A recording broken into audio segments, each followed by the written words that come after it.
Well, thank you very much for the invitation to speak today. I hope you will be as happy after my presentation as you are now. So I'm not a scientist, I don't have a degree. This is purely my opinion of what I think has happened and what is going to happen. And I may well be wrong. We shall see.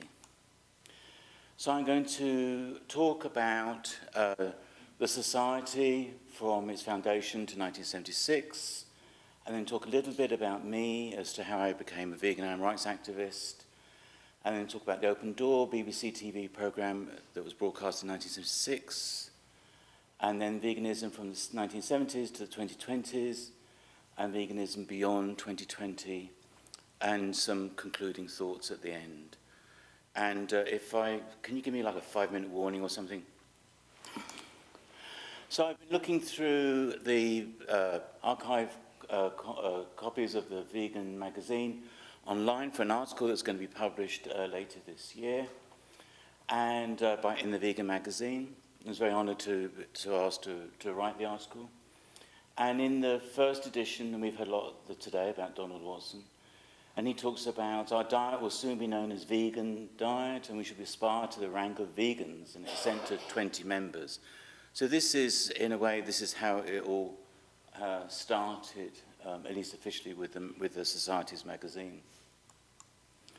And I want to juxtapose that first edition with this edition, which I thought was a very wonderful cover, because it showed not only how the Vegan Society itself has changed in its attitudes. I don't really know whether Donald Watson approved of gay marriage or not, but he was in 1944 when he edited the first edition. But this edition of the magazine in 2020, in a way, encapsulated for me both the change of society broadly, but also the change within the society in recognising what veganism is. And when I first saw that cover, I thought, wow, this is really good. This is really good.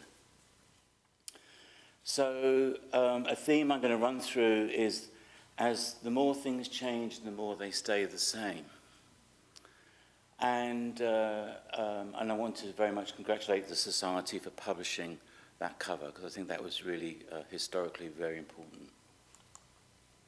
So this is me, and you can cross-check now what 50 years of being vegan does to you. So on the left, I think I must be like 17 or something. I was learning how to run hotels and restaurants.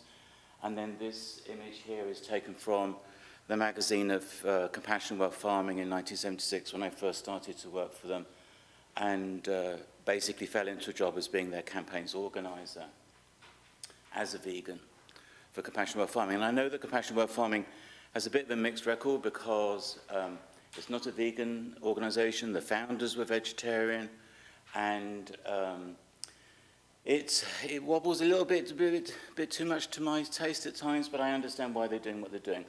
But this is about me, it's not about them. But this is the juxtaposition of, this is how it all started.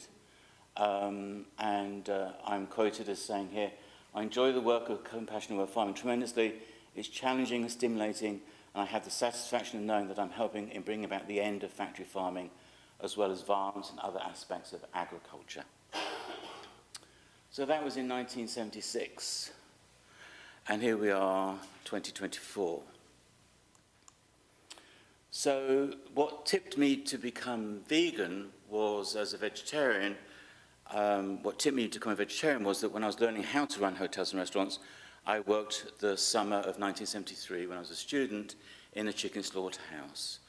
I didn't work on the killing part of the production line. I worked on the post-killing part, putting the chicken bodies into plastic bags and sealing them up so they would be onto a trolley into a freezer for oven-ready chickens.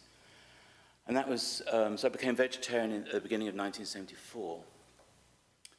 And then towards the end of 75, early 76, my mum by then had also, I was living at home, my mum by then had become vegetarian too, and we heard that the Vegan Society was going to have a programme on the BBC in its Open Door series of community programming production. And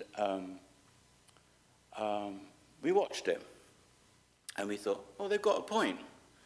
And so we both decided to go vegan. And we I wrote off to the society and asked for an envelope of information to be sent to me. And I waited and waited, and eventually an envelope came with a copy of this magazine and some leaflets, and I really wanted to be able to bring them. Oh, damn, can someone bring up my bag for me, please? Thank you. I forgot to get something else. I waited and waited for the information to arrive, which I thought I'd be able to show today. And in fact, I couldn't find it.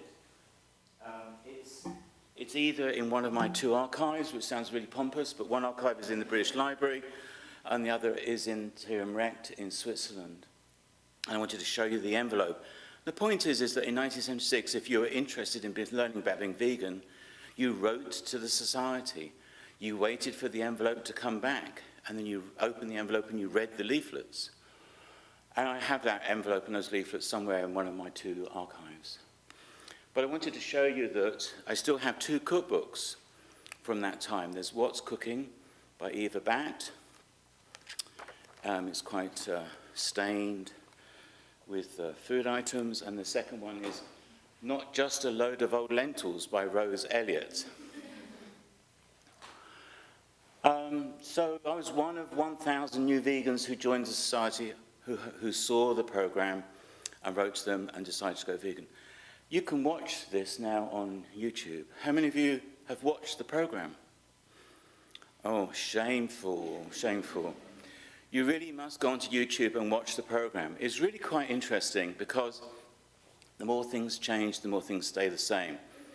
And the arguments in the program which are used by the then leaders of the Vegan Society are very much the same arguments that we're using today. Of course, there are some variations, there's some differences, and so on, but they're essentially the same, which is kind of disturbing.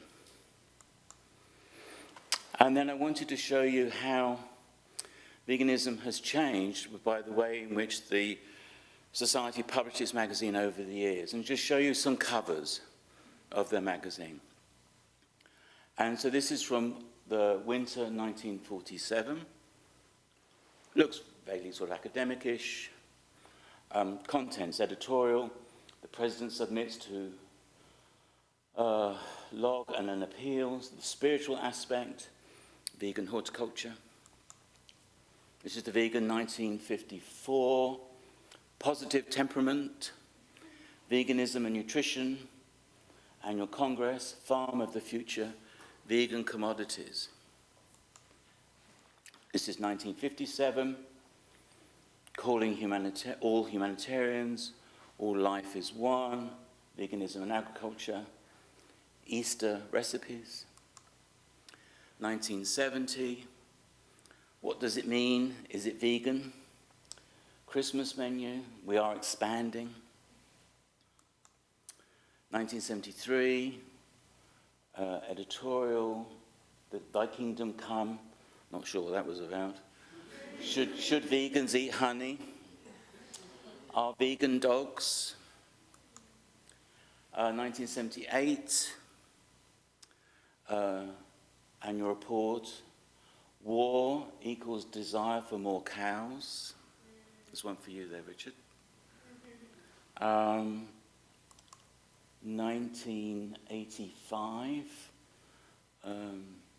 Veg Fam, which was the vegan equivalent to Oxfam, the Kitchen Laboratory, Vegan Marathon, looking back at Xmas. And then there was an ambitious step forward with this issue, 1990, Vegan Organic Agriculture. The vegan. There's Veg Fam again.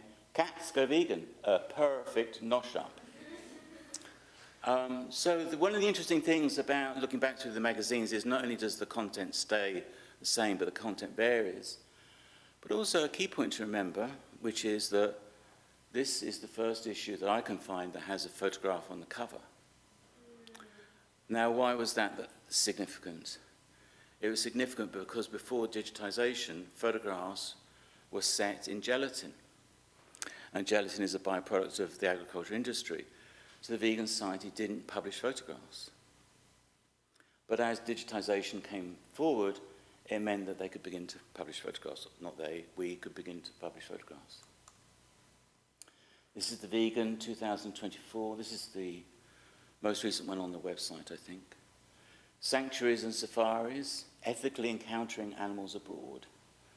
Vegan Chinese recipes for Chinese New Year. Healing the climate.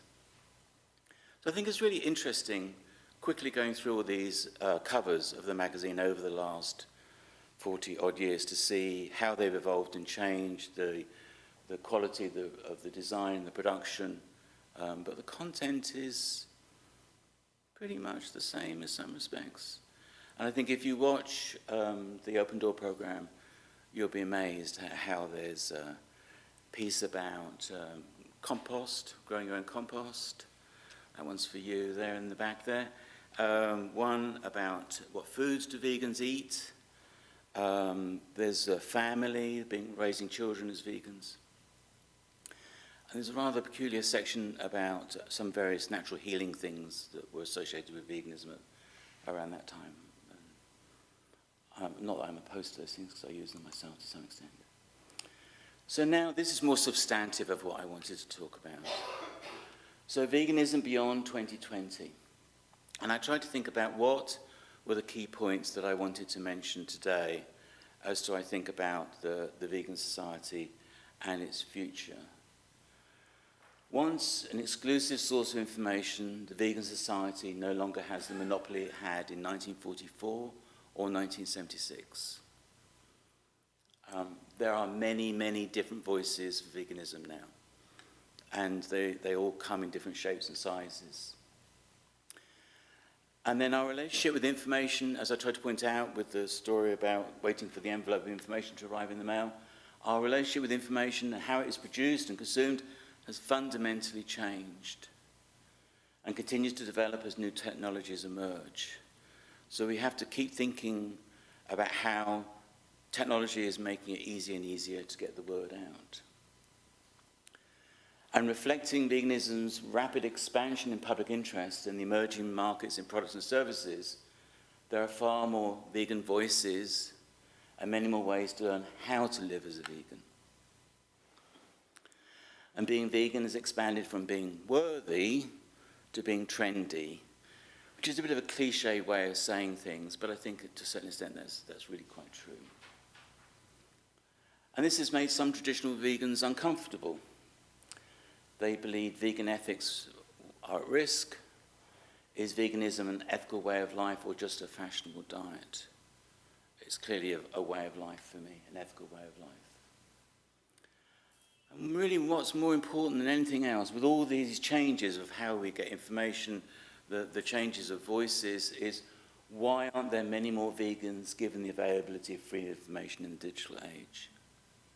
Why is that the case? I know that question has been answered in some of the presentations today, but for me that's a fundamental question I think about a lot, especially as I reflect over the last 50-odd years, nearly 50 years.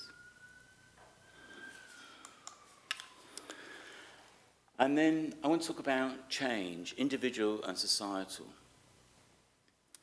And looking through the copies of The Vegan published in the last 20 years, I see the magazine's craft, its presentation and content to attract a wider audience, inviting interest from vegans and non-vegans alike. The popular media coverage, commercial interest and public attention to veganism make it even more important for the Vegan Society to publish a magazine, a professional magazine, and take advantage of the opportunities to reach a mainstream audience. I don't believe the Vegan Society magazine should just talk to vegans only. I'm a firm believer that we need to speak out to others. And the success, I think, is the increasing popularity of the Society's trademark.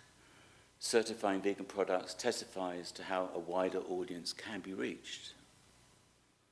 Launched in 1990, the trademark is now on more than 65,000 certified products. I can tell you for sure that I don't have 65,000 certified vegan products in my home, but it's amazing to me to think that there are that many certifications. And I think that is a significant accomplishment. And every consumer who buys one of these certified vegan products, they may not be vegan, but by doing so, they're taking a step toward becoming one. And I think that one of our challenges when we look at individual and societal changes is how can we make it easier for people to become vegan without compromising our values and ethics. We don't have to wait for a little envelope to come back in the mail after written off to Leatherhead, Surrey, a couple of weeks before. So, who is the target audience? Well, I think there are three, and it's a juggling act to think about how we can tackle all three. Vegans, clearly, aspiring vegans, and then the general public. Now, that's basically everyone. So somehow or another, we've got to craft our message to be able to address each of those audiences in some way or another. And that's a real challenge, and I think we've been hearing about different ways to address that challenge today. But here I want to talk about, more broadly, how I think social change actually happens. And this is my particular point of view, which I've sort of adapted from someone who wrote a paper that was pro-agriculture, I think, in the past. This is my opinion, people can disagree with it, but I think there are 5 stages in how public policy is made. This is a simplification, but it helps me think about how things change. And the 5 stages are running across the top: public education, this is where people get educated about the issue; public policy, when the institutions and organisations within society start adopting policies that are pro that position; legislation, when laws get passed in various elected chambers; litigation or enforcement, when those laws are enforced; and then there's a point of a public acceptance. And so let's just think of an example quickly. So in the 1970s, when there was no legislation about cosmetic testing on animals, not even the ingredients, not even the finished products, there was no legislation whatsoever, but it was part of a campaign in the mid-1970s called Putting Animals to Politics to get a law passed that outlawed the Dre's test and cosmetic testing. And that was a big public education push on that. And then eventually companies came forward with adopting policies which were, they didn't sell products or ingredients that were tested on animals, and that eventually led to legislation which outlawed testing a product on animals. Then eventually that got replaced with another law that outlawed the ingredients of testing. And then that law is being enforced. And we now have a point where basically, if you ask someone, they'll say, I've always thought that all along, even though they never did. And then the key point that I always think about these 5 stages is that the arrow signifies from minimum to maximum influence. So as we go through those 5 stages, our influence in society gets more powerful. And it's all about power, as we heard about earlier. It's all about power. How do we get power to change things? So we have to, I think, work our way through those 5 stages. I think that when we do things, think about whether we are in stage 1, stage 2, mixture of the 2, or that we are in stage 3 and we've got to move into getting it forced. So these 5 stages I find helpful in figuring out where we are. Generally speaking, I think we're primarily still in stages 1 and 2, with some beginnings of stage 3 and 4, depending upon which country you're in. So as a social policy is made, when we go through those 5 stages, an issue progresses through each stage, thereby proportionately increasing its ability to influence change and resist setbacks. So in my conclusion here, the open door, past, present, and future, the relationship with information is fundamentally different and will continue to change. I can remember when I first worked at Compassionate World Farming and we did the newsletter, we would sit at a typewriter, set narrow margins on the keyboard, and then type it up so the text was only like 2 inches wide, cut it out, paste it onto a piece of art, and then send it off to the printer for it to be printed off. Now we create everything online digitally. And there's platforms like Substack and others and TikTok which are reaching out to a far wider audience. The Vegan Society no longer has the monopoly on information, but assert that the Vegan Society is the authoritative voice on veganism, the globally respected authority. We're the one-stop shop, the go-to place. All other places cannot be as trustworthy as we are. And understand change is individual and institutional society. We've got to change at the level of individual lives as well as more broadly society. And our audience, vegans, aspiring vegans, and the general public. And as the more things change, the more they stay the same. So a bit of a dilemma there. So I want to thank you very much for listening to my presentation today. I promised someone earlier that there would be a lot of complaining, but I'm not been complaining that much. If you want to follow me, the best way to do that is on Substack, at kimstallwood.substack.com, or go to my website. And there are 2 archives of my work at the British Library and at TM Recht in Switzerland, which is a non-profit institution that is basically an animal law firm. And lastly, Topsy the Elephant is another project where I'm writing the biography of an elephant called Topsy, who was electrocuted to death in 1903. And with that, thank you very much.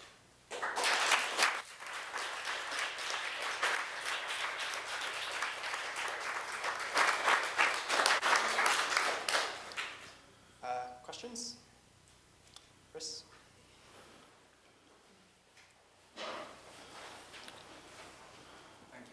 Thanks, Kim. That was incredible. I just had a quick question. You said that 3 audiences for the Vegan Society, so vegans, aspiring vegans, and the general public. I wondered if should there be a 4th one, which is maybe distinct group within the general public, that's like anti-vegans. Should that be an audience, do you think, for? I don't think we should care about anti-vegans. No.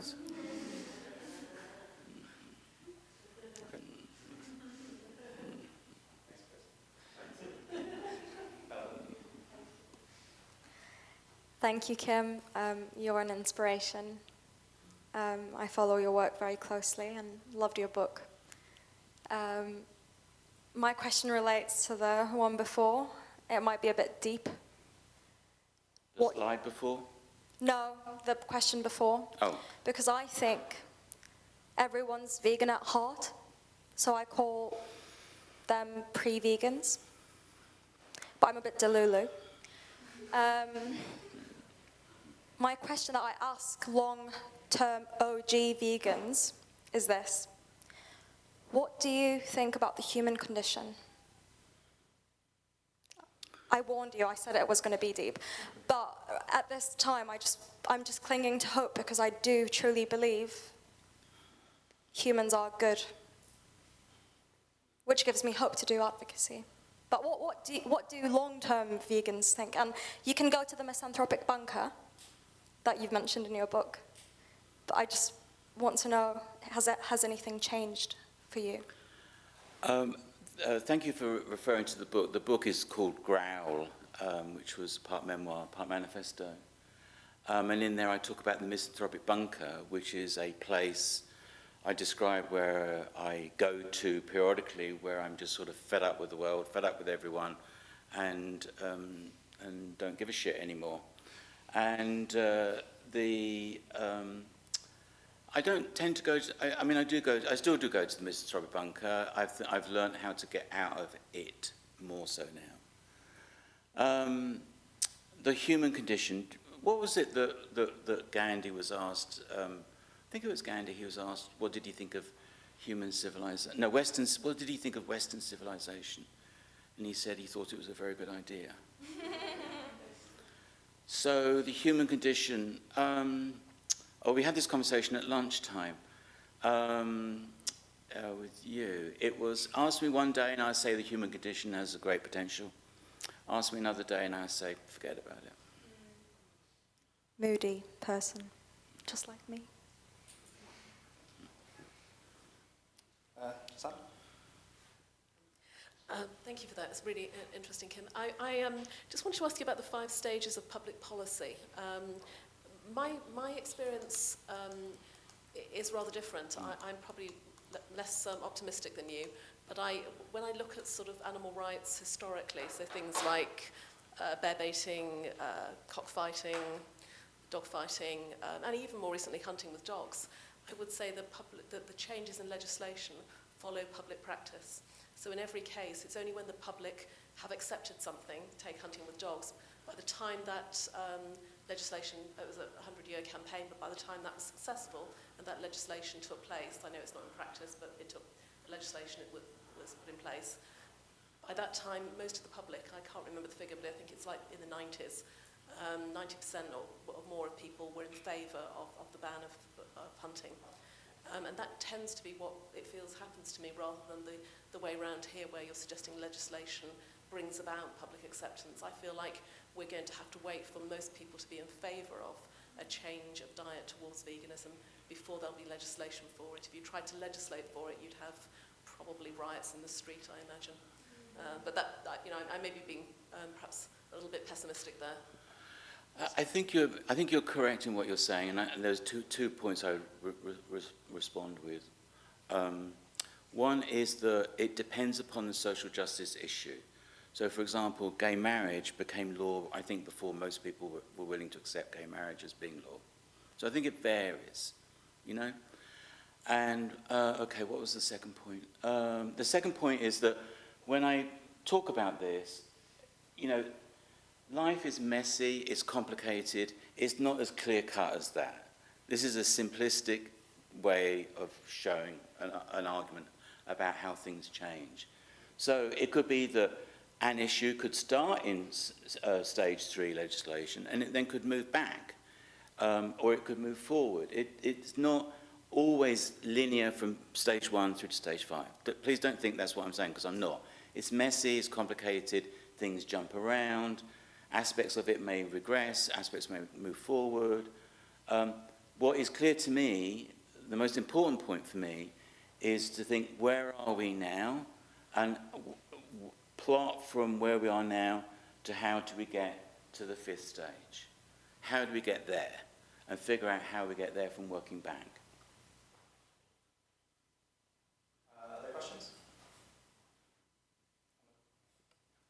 Hiya, so mine's not quite as deep, but coming from the dietitian perspective, I'm really interested in sort of vegan nutrition 50 years ago. Obviously, science and technology and nutrition knowledge and development has kind of brought us a lot, but I guess, like, what were your favourite things to make when you first became vegan? I'm really interested in these cookbooks. What were, like, your staples? What did you enjoy? It's a very dietitian question. But yeah, what was your favourite thing to cook and eat when you first became vegan? Well, I mean, you can tell that I like my food and my drink. Well, sauce mix, which sadly is no longer available, but was something that vegans lived on in the 70s and 80s, which was a dried mix that you mixed up with water. You made little patties, you could fry it, you could make sausage rolls with it, you could bake it, and it was very unhealthy because it's very fatty, it's very salty, but it was a standard thing to eat. I've gone through various phases. I had a macrobiotic phase at some point, a very whole foods phase. It varied. I can tell you what I like to eat now. I can't remember what I used to like to eat, to be honest with you. It was just whatever I could eat. What I will tell you is that I don't like the fake meats because they're too meaty and I have a visceral reaction to them. There are some mushrooms I can't eat because I feel they're like still eating meat. And I like fresh ingredients simply cooked. But it was difficult in the early periods to be vegan. You know, if you wanted to eat out, you got chips and a salad. You know, that basically is what you could get, or beans on toast, or you didn't eat out, or you had a bag of chips.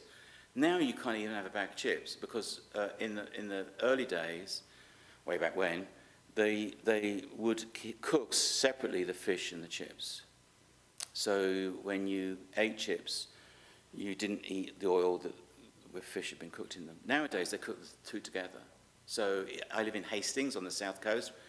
There are more chip shops in Hastings than probably in the rest of the world, and I can't eat chips in Hastings because they're cooked in the same oil as the fish. There used to be a fat line across England where somehow magically the chips were cooked in oil, cheap oil, but as you progressed north, they started to get cooked in animal fat. And so we talked about the fat line that ran somewhere across the country. It would wobble up and down wherever you were in the country. But the further north you went, the more likelihood the chips were cooked in animal fat. That doesn't happen anymore. Not that I eat chips up north very much, but that's gone. Am I answering your question? Am I making you hungry? Other questions?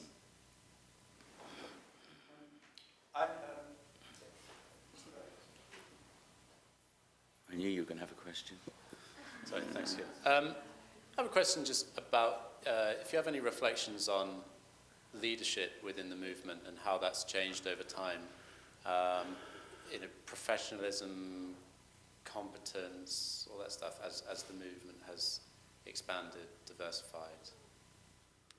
Well, about 40 years ago, I was chair of the board of the Vegan Society, and one of the things we did do is appoint Barry Q as the General Secretary, and he was the only employee of the organisation.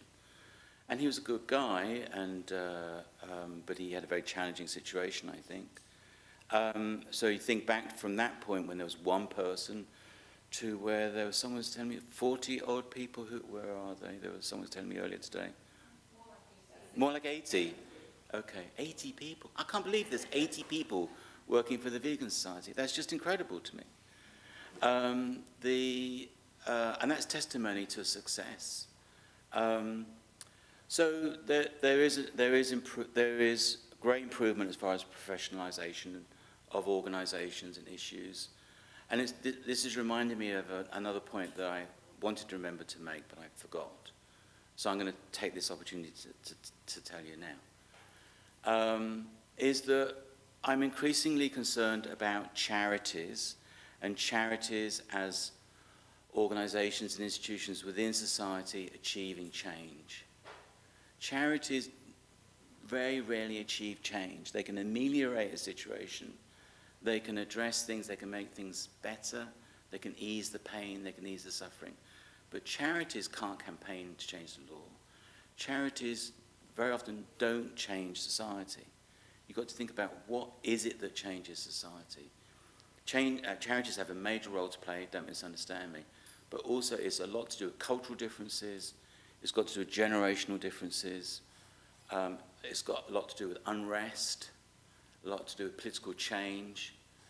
These are the things, how do we change society?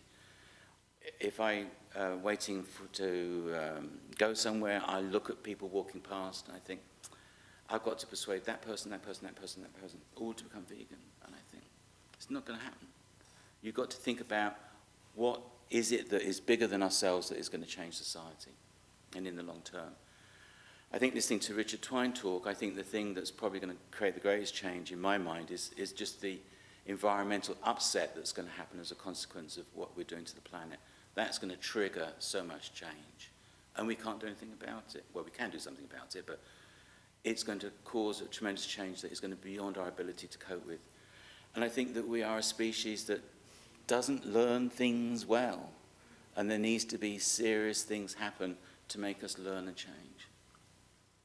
That's an optimistic point to end on, isn't it?